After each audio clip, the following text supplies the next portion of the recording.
Hey, this is Rob with Road Dirt, and it is the end of 2023. Hard to believe it. The year has flown by, and it's been a great year. We've enjoyed it. We've been covering rides, rallies, races, road trips, all kinds of great stuff here at Road Dirt. And best of all, the garage, as well as our year, has been full of motorcycles, evidenced even now. So, as we look back on the year that was, we got to ride a lot of really fantastic motorcycles, and we decided to compile a list of our top 5 favorite motorcycles of 2023. Now, just a little bit of a caveat, we've ridden quite a few bikes over the year, and not all of them made the top 5 list, but we can say unequivocally that all year long, every bike we got to ride was absolutely fantastic. If it had been a top 10 list, there would have been, of course, a whole lot more.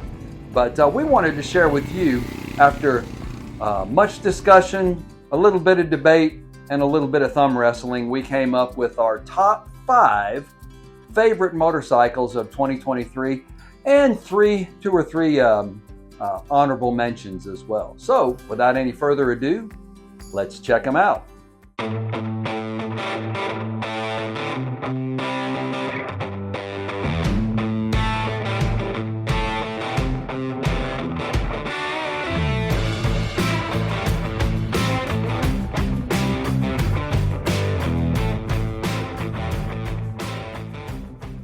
All right, we're going to start with number 5 and work our way up from there. And at number 5 for Road Dirt this year, Janice Motorcycle's Halcyon 450. Back in the spring, I got to take a flight up and spend a few days with the good folks at Janice Motorcycles in Goshen, Indiana. Got to see their plant, their assembly, how they put the bikes together. And this fantastic little company is manufacturing by hand using mostly, overwhelmingly American-made, in fact, locally sourced parts to build very vintage-looking, almost 1920s, 1930s looking motorcycles. They've got a Halcyon 450, a Halcyon 250, and a Griffin 250, and they're really carving out a niche in the small displacement motorcycle world that with these vintage-looking and yet modern tech motorcycles. So we welcome the Halcyon 450 into the top 5.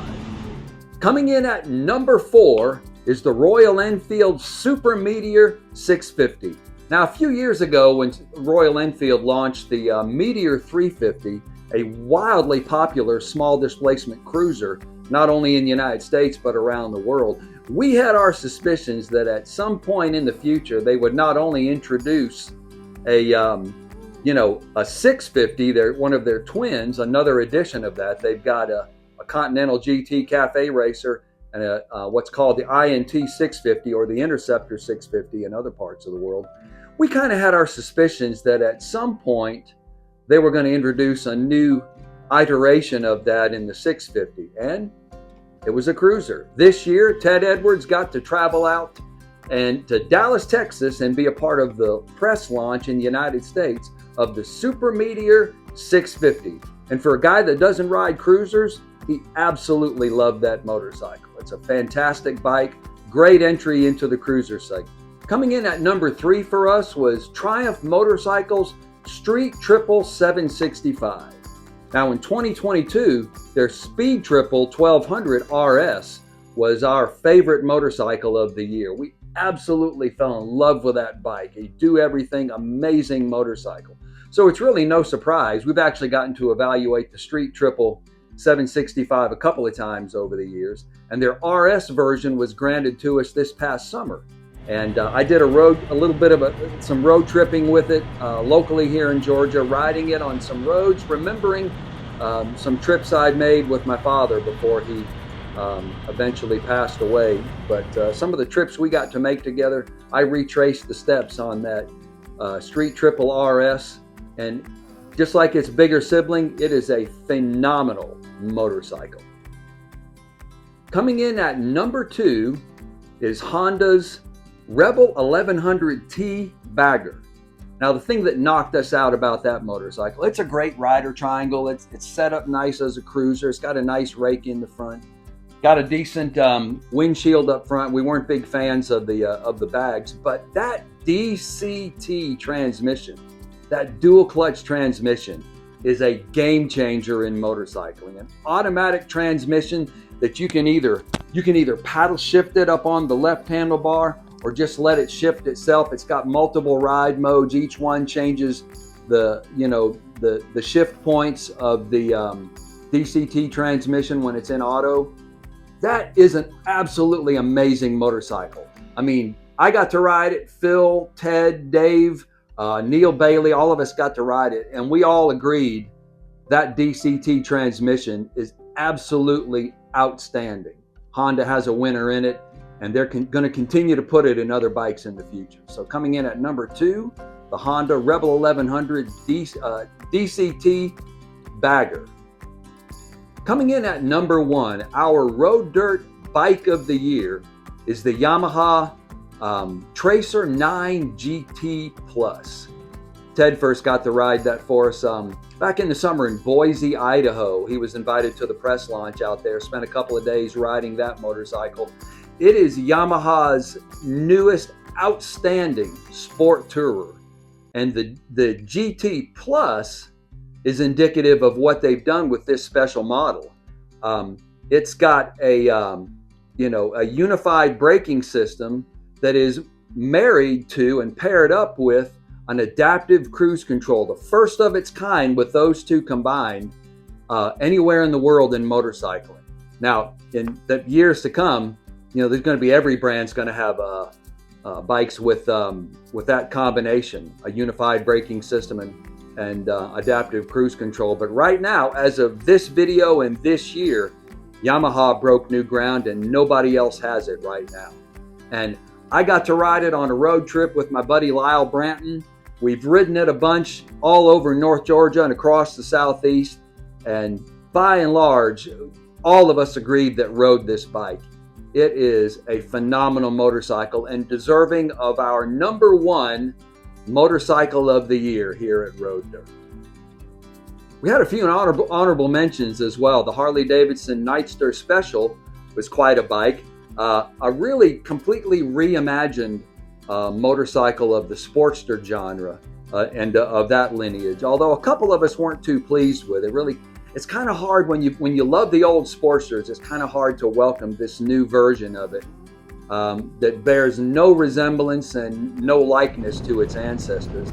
And yet, a couple of our guys absolutely loved it. They felt like that Harley-Davidson actually finally put the sport back in the Sportster with this Nightster Special model and the Nightster Standard and the Sportster S. Fantastic motorcycles. In fact, I think it was Ted that said Harley built a better Honda, and that kind of describes the Nightster Special. We also found that we really liked the Indian Scout Road. A couple of us really liked it. A couple of guys like Ted felt like they didn't enjoy the suspension on it. And granted, the rear suspension shocks on that are a jackhammer, even when you try to adjust as much comfort into it as possible. But there is something that's just so cool about the mini ape hanger handlebars, forward pegs, the sound from those 2 pipes out the right side, shifts like a dream, kind of clunky, but just feels rock solid. It's just a hooligan bad boy motorcycle, and several of us absolutely love that bike. And I also wanted to mention the Honda CB500X, a small, kind of a sport adventure bike, kind of in the vein of Triumph's, their Tiger Sport 660, really. More sport than adventure, but you can do simple off-road with it. The CB500X of Honda was just such a perfect bike for somebody my size, weight, and to go everywhere, do everything motorcycle. In fact, one of our riders, Mike Boyd, actually owns one, a 2020, I think it's a 2021 that he owns, and he has literally ridden that motorcycle across America and back. It is that reliable and is that good. So those are our picks for the year, the top 5 and 3 honorable mentions. So, hey, let us know what you think. Leave a comment down below, ask us a question, Some of your thoughts. What have been your favorite motorcycles that you've had a chance to ride this year? And we'd love to hear from you on that. So we hope you'll like, subscribe, and ring the bell so you can get future notifications in the new year about our content as it's coming up. Check us out on roaddirt.tv. This story with photos and a little more detail, our top 5 faves of 2023, is up on roaddirt.tv. And you can also find us on social media. We're on Facebook, Twitter, and Instagram. All 3 of those are Road Dirt TV. You can find our groups and our pages there. We've got a podcast. Hope you'll tune in and check us out on our podcast. Any of the platforms, just look for Road Dirt. And we've even got a Spotify music playlist for when you're out on the open road or you're in a garage like this and you're wrenching around. And it's called Road Dirt Classics. About 25 hours worth of music or so out there. Well, we hope you've enjoyed this. We've enjoyed putting it together after a very enjoyable year. So until next time, this is Rob with Road Dirt urging you to ride light.